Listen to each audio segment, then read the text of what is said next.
आदरणीय गोपाल कृष्ण गांधी जी, मंच पर उपस्थित आदरणीय सुब्बाराव जी, आदरणीय सुरेंद्र भाई और सभी सम्मानीय भाई और बहनें जो सभागृह में बैठे हैं, भाई गोपाल कृष्ण जी के बोलने के बाद कुछ बोलने का मन नहीं करता। एक बात तो यह है कि उन्होंने जब बोलना बंद किया तो मैं इतने गौर से सुन रही थी कि मुझे पता नहीं चला कि बोलना बंद हो गया।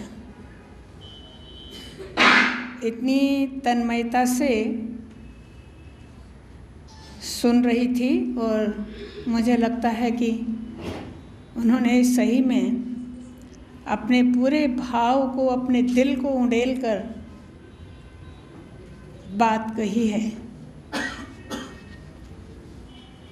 और आज उनकी कुछ बातों में मुझे भी लगा कि वो जो कह रहे हैं कि स्प्रिंग ऑफ होप, और मतलब आशा और अंधकार दोनों की बात, वो सचमुच में काम करते हुए लोगों के बीच में हमें भी दिखती है।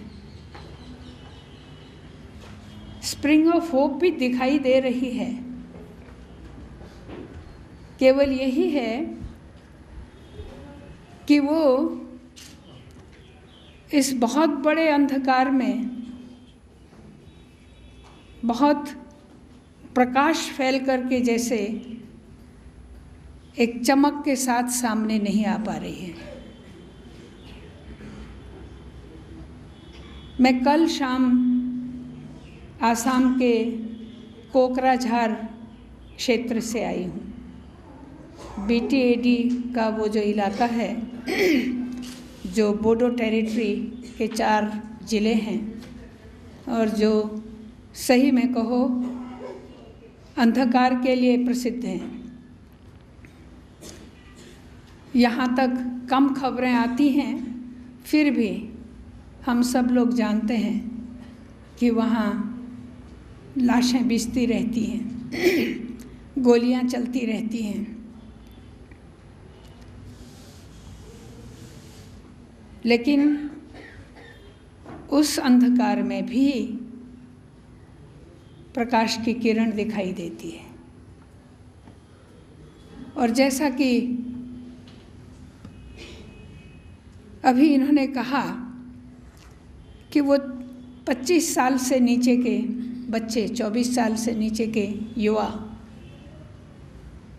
और सचमुच में उन्हीं में रोशनी दिखाई दे रही है।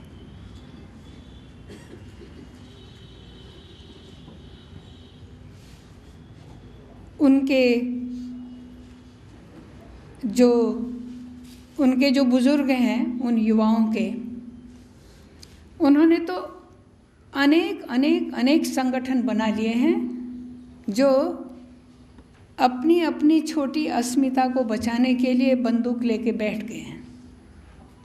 मुस्लिमों ने अलग बनाया है, एक नहीं कई बनाए हैं। मुस्लिमों में भी बोडोज ने अलग बनाया है, राभा ने अलग बनाया है, कोच राजवंशी ने अलग बनाया है, आदिवासी ने अलग बनाया है, और सबके हिंसक ग्रुप हैं। वो सोचते हैं कि अगर हम यहाँ रहना चाहते हैं, अगर हम यहाँ एक बैलेंस बनाना चाहते हैं, तो हमको भी बंदूक रखनी होगी, हमको भी अपने लोगों को बंदूक का प्रशिक्षण देने भेजना पड़ेगा, कहीं जा कर के ट्रेनिंग लेनी होगी। और अगर हम ऐसा नहीं करेंगे तो हम नहीं बच पाएंगे। लेकिन उनके युवा, वो ये सभी कम्युनिटीज़ के युवा एक साथ एक छत के नीचे एक जगह खाना खाना, एक जगह खेल खेलना, एक जगह गाना गाना, एक जगह सुनना समझना करने को तैयार हैं, कर रहे हैं। मैं लंबा नहीं कहूँगी, मुझे लगता है किसी को गांधी स्मृति जाना ही होगा। और वो बोडो और मुस्लिम युवा बाह में बाह डाल करके गांधी की कुटी देखने चले जाते हैं, गांधी जी का आगा खान पैलेस देखने जाते हैं जहाँ वो जेल में थे। लेकिन केवल ऐसा सुन करके देख करके वापस आ गए, तफरी कर ली, ऐसा नहीं। आके कहते हैं नहीं हम गांधी का अहिंसा दिवस मनाएंगे। कोकराझार में अहिंसा दिवस मनाना, कोकराझार में आप कल्पना नहीं कर सकते। पर वो बच्चे कहते हैं नहीं, अपने प्रिंसिपल को कहते हैं नहीं हम मनाएंगे, और एक जगह नहीं कई कॉलेजों में मनाएंगे, हम गांव में भी मनाएंगे। तो ये मुझे लगता है कि स्प्रिंग ऑफ होप जो है शायद यही है। लेकिन उस स्प्रिंग को टिकाए रखने की तो एक ताकत चाहिए। कौन टिकाएगा?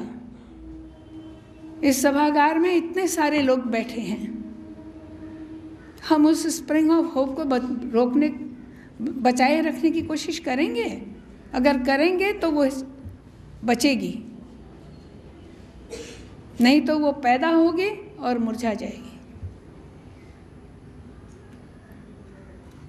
इतना सारगर्भित भाषण कहें, संबोधन कहें, लेकिन हमारे लिए बहुत एक तरह से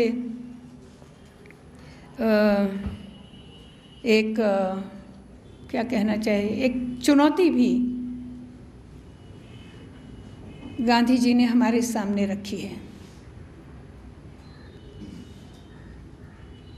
ये हम सब जानते हैं कि बहुत अंधकार है तो एक दीपक जलाओ। दीपक तो हम ही को जलाना पड़ेगा। अंधकार को कोसेंगे या अंधकार को नहीं कोसेंगे या क्या करेंगे, पर अगर दीपक नहीं जलाएंगे तो हमारे अलावा दीपक भी कोई नहीं जलाने वाला है। तो हमको जलाना ही होगा।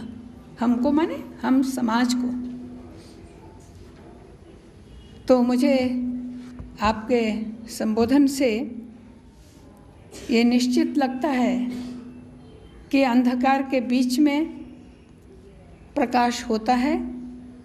केवल प्रकाश को कायम रखने का काम करने की ज़रूरत है, और अगर हम कायम रख सकते हैं तो अंधकार घटेगा और प्रकाश बढ़ेगा।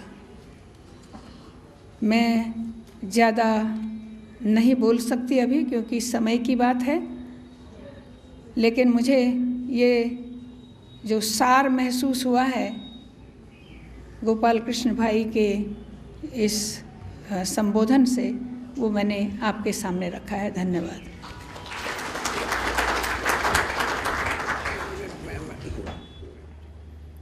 दुनिया की हर ज़बान में वो अनुदित है, और जैसा कि होना ही चाहिए। बांग्ला में तो दो हैं उसके अनुवाद, सब जगह एक है, तो बांग्ला में 2 हैं। एक दिन सूर्य भोर और आम्रा कोरबो जॉय। आम्रा कोरबो जॉय, जब आम्रा कोरबो जॉय के बाद आम्रा कोरबो जॉय निश्चय जब आता है तो वी शैल ओवरकम से भी एक कदम आगे बढ़ जाता है।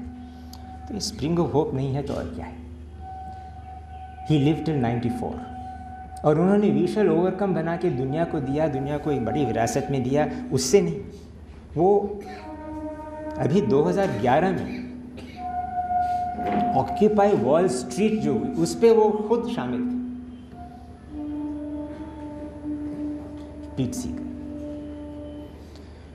मलाला के बारे में कहना कोई ज़रूरी ही नहीं, हम सब उस बच्ची के उदाहरण से वाकिफ़ हैं।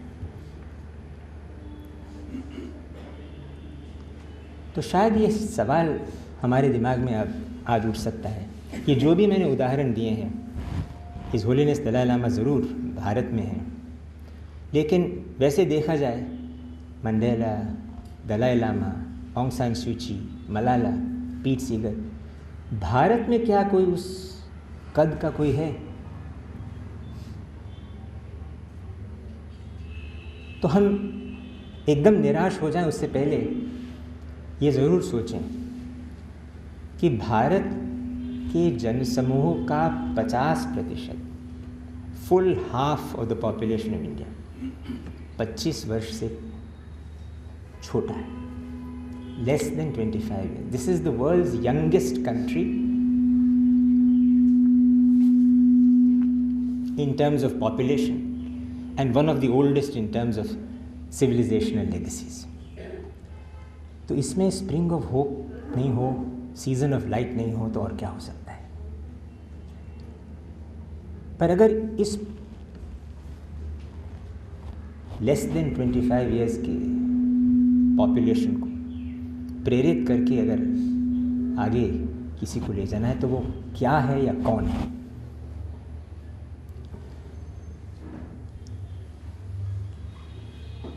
India is one of those very few countries in the world where political parties and social movements have gone together and have actually merged.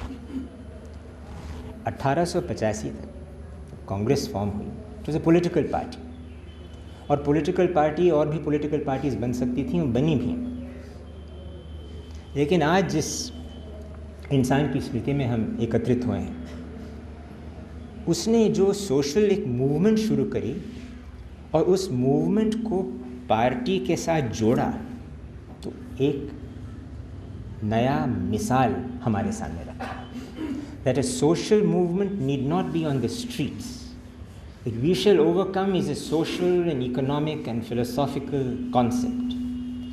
लेकिन उसको कार्यान्वित किया जा सकता है पार्टीज़ के ज़रिए भी। और अगर पार्टी को किसी उस अंश से तकलीफ़ हो रही है जो कि सड़क पर होती है, तो पार्टी अपना अस्तित्व अलग रखे, मूवमेंट अपना अस्तित्व अलग रखे, पर कई जगह वो दोनों एक साथ मिलते हैं। अगर उस इंसान ने यह मिसाल नहीं दी होती तो ग्रैंड ओल्ड पार्टी कांग्रेस बलवान रहती और बहुत बड़ा योगदान भी करती, लेकिन जिस तिलस्म को वो छू गई वो शायद उस तरह न छूती। तो तब नौजवान भी, वृद्ध भी, सब उसके साथ जुड़े। मोतीलाल नेहरू जैसे वयोवृद्ध भी उसमें आए और तरुण तपस्वी जवाहरलाल भी उसमें आया। तो ये उस आदमी का एक जादू था। आज ऐसा कुछ है क्या?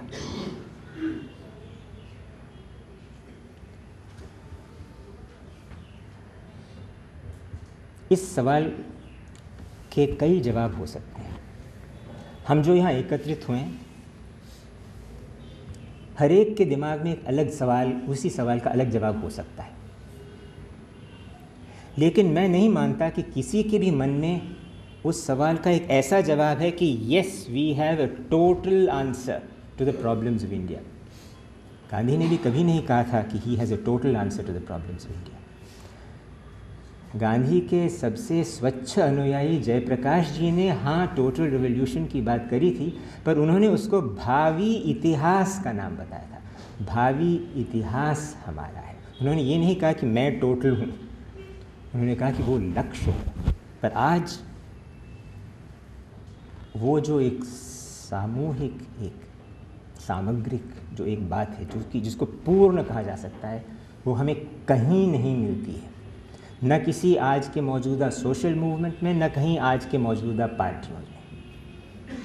तो हमारा जो लेस देन 25 जो युवा समाज समूह है, वो एक प्रेरणा है जो कि दिशा ढूंढ रहा है, ऊर्जा है जो कि गंतव्य ढूंढ रही है, शक्ति है जो कि आदर्श ढूंढ रही है। उस दिशाहीनता में हम अपने आप को कैसे परिपूर्ण माने, कैसे वो माने जिसको कि लेकर हम कह सकते हैं हाँ हमें ज़रा आज भरोसा है। तो स्प्रिंग ऑफ होप भी है, विंटर ऑफ डिस्पेयर भी है।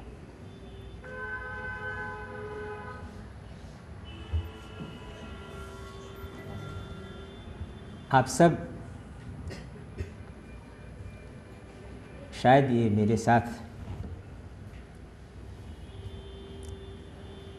सोच सकेंगे कि आज के हर राजनीतिक दल में हमें बहुत ऐसे लोग मिलेंगे जिन्हें हम मानते हैं, जिन्हें हम अपना आदर दे सकते हैं। लेकिन हर राजनीतिक दल में हम ऐसों को भी पाएंगे जिनके साथ हम किसी लिफ्ट में अटकना नहीं चाहेंगे,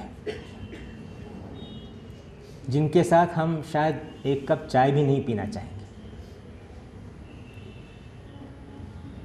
ये दोनों इस हकीकत को हम लेकर अंधेरे में अपना राह ढूंढ रहे हैं।